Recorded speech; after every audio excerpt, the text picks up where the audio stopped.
o amor e os aspectos sociais do aborto.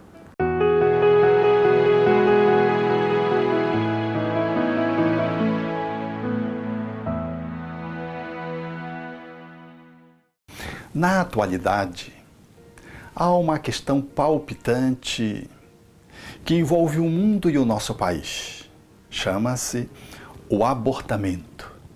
E, no que tange aos aspectos sociais, ele nos convida a inúmeras reflexões, porque essa questão se inclina, ora, para um olhar materialista, imediatista, que apenas observa as coisas e as pessoas como se fossem seres mortais, ora, por uma visão mais transcendente, que observa o ser na sua subjetividade, na sua espiritualidade, e que, muitas vezes, pode ser concebido como um ser dinâmico que está para além do corpo e para aquém da formação do corpo.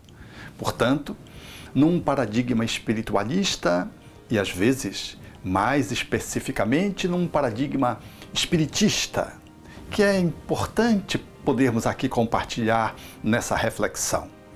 Ora, o mundo se encontra dentro dessa bifurcação, e isso inclina os nossos legisladores a poderem pleitear, ora, a liberação do aborto, reivindicando argumentos sociais, entre outros, e ora, outros legisladores que pugnam pela defesa da vida, fazendo uma análise social, porém, considerando os aspectos ético-morais e espirituais. Efetivamente, o nosso país vive uma movimentação do ponto de vista socioeconômico bem difícil. Somos um país cuja concentração de renda é grande e, portanto, o absurdo da carência, do abandono, visto exatamente pela maior parte da população que experimenta um movimento de pobreza e de miserabilidade. O analfabetismo, por exemplo, no nosso país, ainda cursa, ganhando espaço num mundo que estamos experimentando da atualidade, em que a tecnologia nos brindou, em que os avanços do transporte, da comunicação se estabeleceram. No entanto, o ser humano continua sem conseguir ler, escrever e interpretar. Analfabeto, em grandes cifras no nosso país. É também no nosso país que nós encontramos as condições sociais, políticas e efetivamente biológicas comprometidas em função das políticas públicas que não conseguem atender a grande massa da nossa população, ou faz de uma forma precária, determinando assim uma carência de educação, um acesso à saúde muito precarizado, os aspectos do saneamento público comprometido, notadamente na periferia, nos bolsões de miséria, aonde se encontra a maior parte da população. Essa falência, por assim dizer, do nosso sistema de educação e de saúde logra estabelecer pessoas inconscientes e que geram subvidas, porque não conseguem ter a dignidade de compor-se afetivamente, construir a sua família e mantê-la. Vive dos biscaites, dos subempregos, das expressões, portanto, do esforço pela sobrevivência. Isso impacta a afetividade, as relações, portanto, ficam comprometidas, porque dentro desse contexto o lazer fica escasso, quando existe, e o ser humano vai encontrando numa sexualidade e nos abusos alcoólicos e de drogas socialmente não aceitáveis a possibilidade do prazer ou então do anestésico para fugir de uma realidade muito dura. E o sexo entra nesse contexto como um mecanismo precário, porque apenas usado para a expressão do gozo, do sentido, é uma das poucas coisas que os adolescentes, por exemplo, dispõem para poder encontrar gratificação na vida, já que não tem acesso ao entretenimento, não dispõe de uma família que lhe possa dar aconchego afetivo, não dispõe do esporte para poder colocar a sua energia sexual e não dispõe de uma formação intelectual, educativa que lhe possa fazer ter lucidez no uso da sua sexualidade e da sua afetividade. Assim encontramos grande parte da nossa população socialmente comprometida, sem o ensejo de fazer um planejamento familiar, sem poder programar filhos, número, o sequenciamento dos filhos, porque não tem acesso à educação sexual e tampouco aos métodos anticonceptivos com que poderiam lograr estabelecer um bom planejamento familiar. Assim, a sexualidade fica banalizada. Os abortamentos se multiplicam em função das gestações indesejadas. E o país vai experimentando na sua carência de saúde a ausência de postos que possam atender essas mães que engravidam, porque não têm acesso a profissionais que possam dignamente dar suporte a fim de que ela pudesse ter uma gestação tranquila, acompanhar no seu processo de desenvolvimento gestacional e proporcionar, portanto, um parto e um segmento da puericultura e o atendimento à criança de uma forma adequada. Portanto, há um esgarçamento social. As nossas políticas públicas estão muito comprometidas, aqui e em outros países, naturalmente.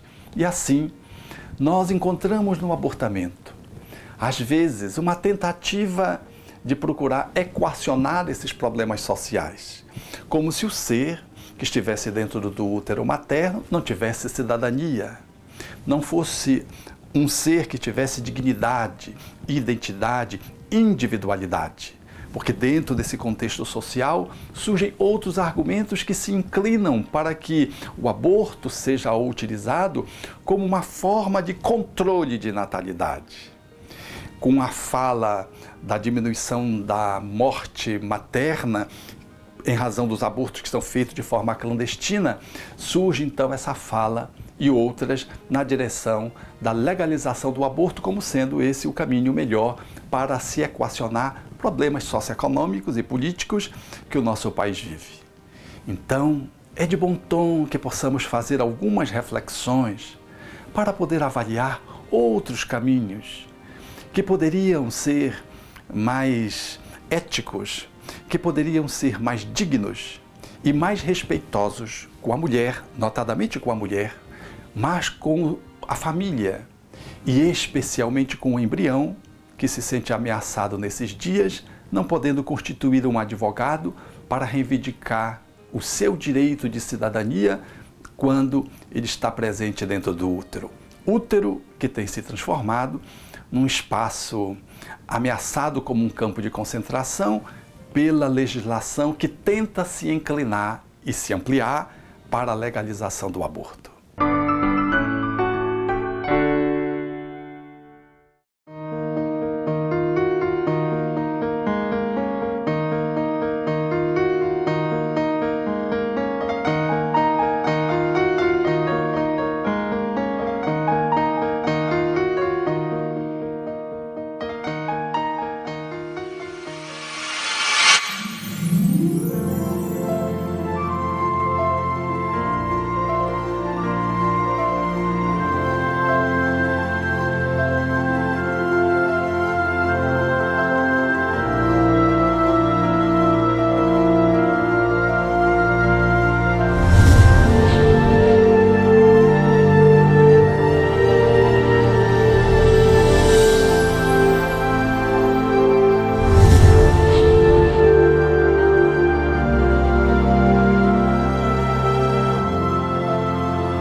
Portanto, do ponto de vista de um olhar espiritualista, humanista, que respeite a dignidade humana, nós deveríamos fazer um processo de socialização melhor dos bens, melhorar as nossas políticas públicas, assegurar um bom planejamento familiar, a possibilidade do acesso a um entendimento da sexualidade enquanto processo educativo, da maternidade, do conhecimento do próprio corpo, agenciar possibilidades de acesso ao esporte, ao entretenimento, ao lazer, como um direito de cidadania assegurado constitucionalmente, um direito social, portanto, como um dever do Estado, e assim minimizaríamos os abortamentos resultados de gravidezes absolutamente inconsequentes, porque crianças de 11, 12 anos estão engravidando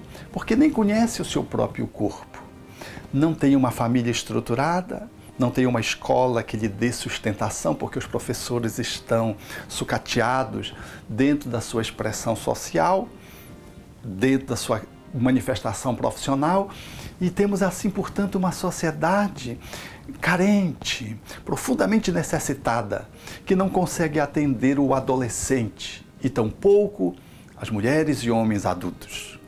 Uma política centrada na mulher, assegurando, portanto, uma maternidade planejada, acesso a um processo reprodutivo consciente, apoio de dignidade para que homens e mulheres possam compor socialmente famílias longe da miséria, que esgarça todos os princípios que podem dignificar o ser humano e, portanto, expõe ao escárnio a dignidade dos seres.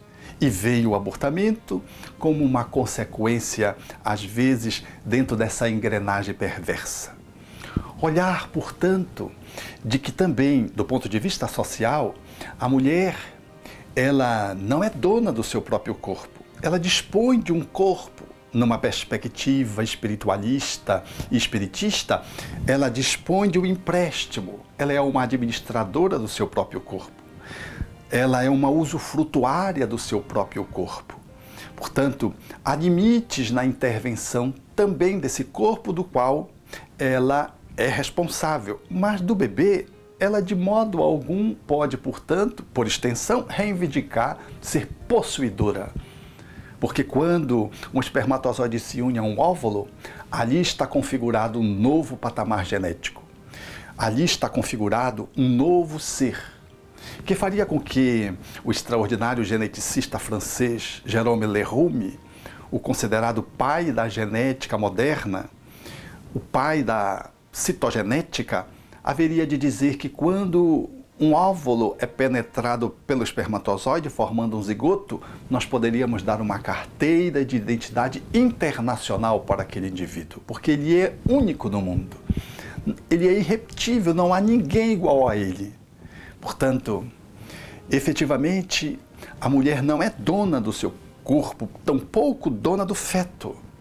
Logo, o respeito ao corpo e, sobretudo, respeito ao feto que não pode se expressar para se defender, porque ainda está num processo de expansão, mas que detém vida e vida psíquica, porque dentro da perspectiva espiritista, um espírito está vinculado ao zigoto.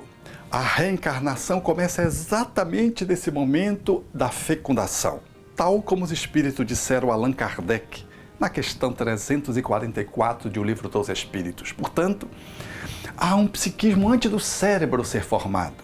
Antes que o neuroblasto se constitua, já há um ser pensante, inteligente, que vai formatar no processo embriogênico um corpo, deficiente ou não, que vai compor uma estrutura biológica para, pela via da reencarnação, estabelecer o seu progresso ético-moral.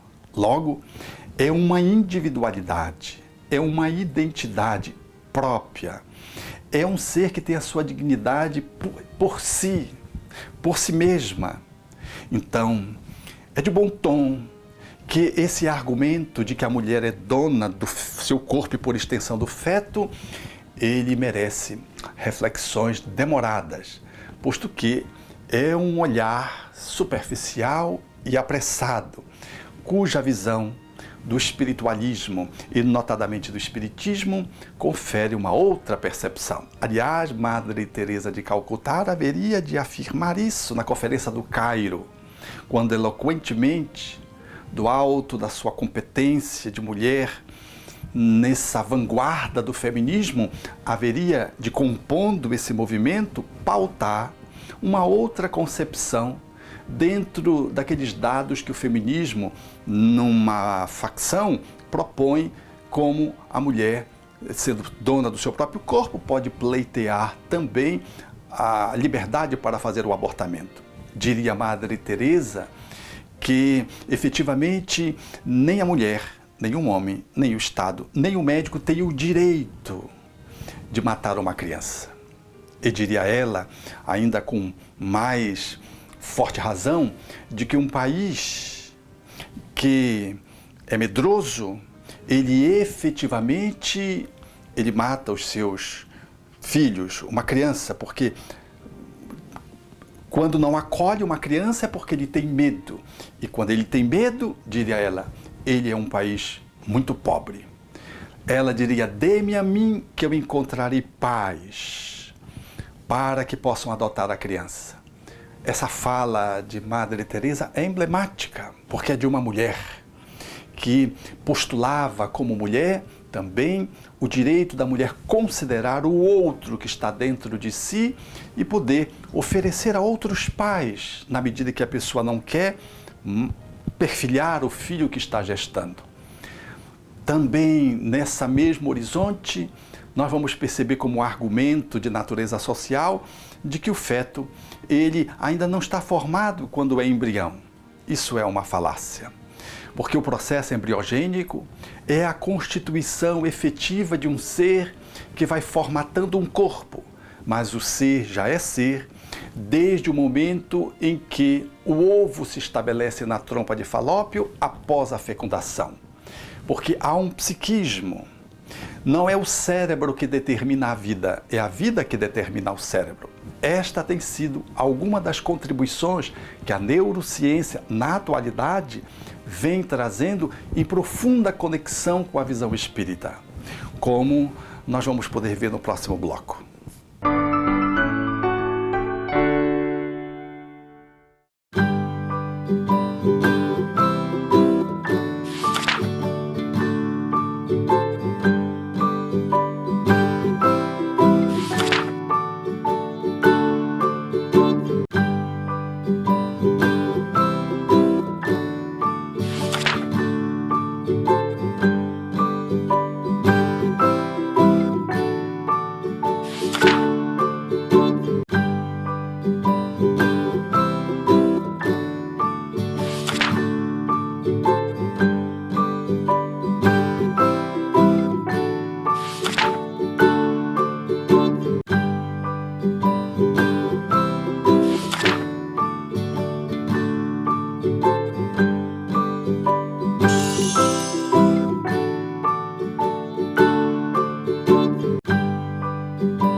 Portanto, na atualidade, há um paradigma materialista superado. Segundo Mário Bulgará, haveria de dizer, dentro das suas pesquisas de neurociência, como neurocientista que é canadense, de que há um paradigma que se afirma na atualidade e que ele propõe com o nome paradigma pós-materialista, assinado por mais de 100 outros cientistas que estão no âmbito da pesquisa, de que o cérebro, ele não é resultado de modo algum, como um processo de início da vida, do nosso sentimento, do nosso pensamento, das nossas emoções. Ao contrário, de que os nossos pensamentos, as nossas emoções é que influenciam o cérebro. É um olhar ao contrário, que vem ao encontro do que o Espiritismo nos postula, de que o espírito, ele modela o cérebro. Não é o cérebro que modela o ser, é o ser que modela o cérebro. Portanto, amor, emoção, sentimento, pensamento é do espírito e se expressa pelo cérebro, interfere no cérebro, impacta o cérebro. Então, Mário Bulgará estabelece nessa âmbito de pesquisa de que efetivamente há um cérebro espiritual, que é o título de um dos seus livros, resultado das suas pesquisas, e que fala, portanto, desta subjetividade que coloca o cérebro como um epifenômeno do ser. Esse olhar, ele modifica inteiramente a nossa concepção acerca do embrião. Porque nós não somos seres porque se formou um neuroblasto, ou porque se formou um sistema nervoso, ou porque o sistema nervoso já amadureceu. Nós somos um ser desde que nós vinculamos um espermatozoide a um óvulo. Ali há vida psíquica, muito embora ainda não haja o tecido cerebral. O cérebro, ele vai ser gerado a partir do ser.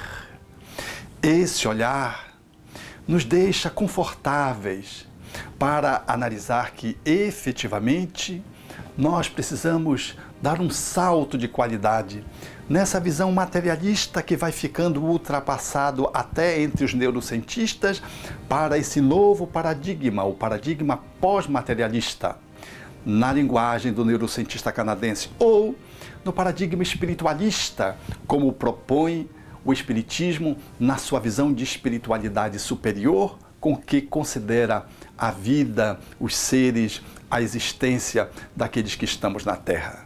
Desse modo, o ser que está ali, ele já existe, muito embora ele ainda não esteja completamente amadurecido.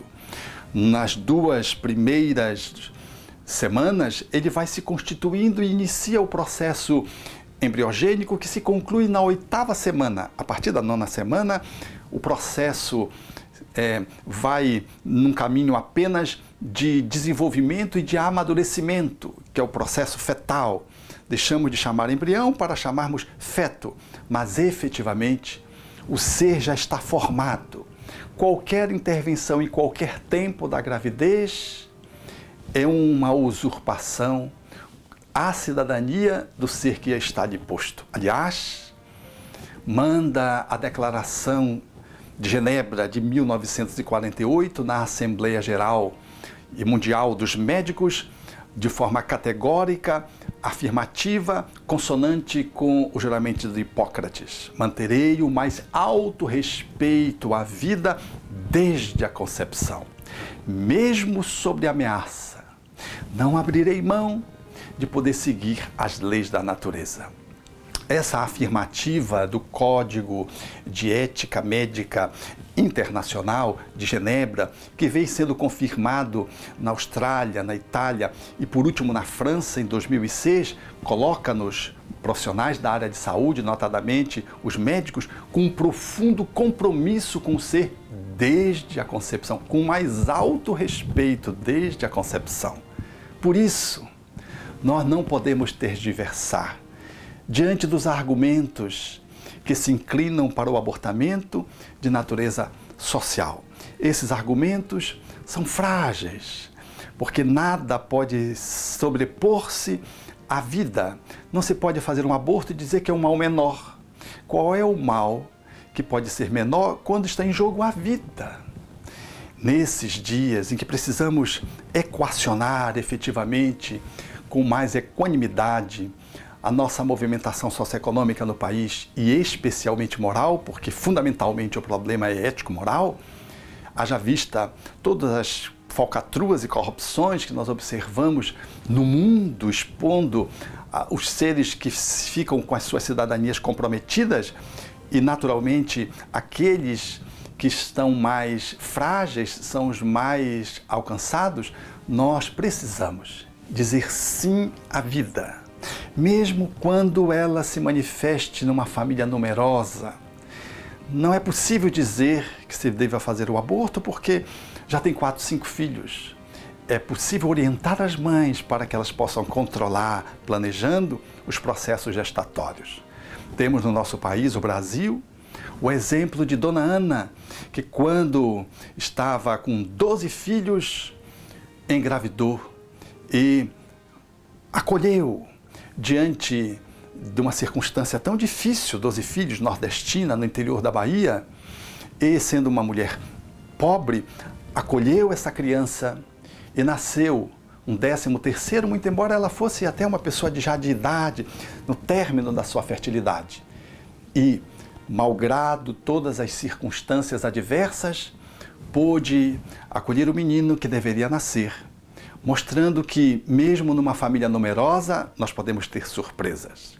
Surgiu Divaldo Franco, este homem que é o embaixador da paz, título honorífico concedido pela Embaixada Universal em Genebra para a paz e que protagonizou no nosso país, agora aos seus 88 anos, um hino de louvor à vida, quando pôde estabelecer o acolhimento a mais de 30 mil crianças ao longo de todo um trabalho efetivamente realizado de décadas de dedicação ao bem. Este homem notável que conseguiu escrever, psicografar mais de 255 livros e que tem uma instituição modelar na Bahia, é um exemplo de que o ser humano, quando acolhido, mesmo numa família numerosa e mesmo pobre, ele pode revolucionar o planeta, pode revolucionar a sociedade. E de que, em abortando um ser desse, às vezes nós estamos abortando o processo libertário de uma comunidade, estamos privando um país ou o mundo de seres cuja cidadania detém características universais. Portanto, nós que nos identificamos com a proposta de Jesus, proclamamos: deixai vir a mim as criancinhas, não as embaraceis, portanto, sim à vida.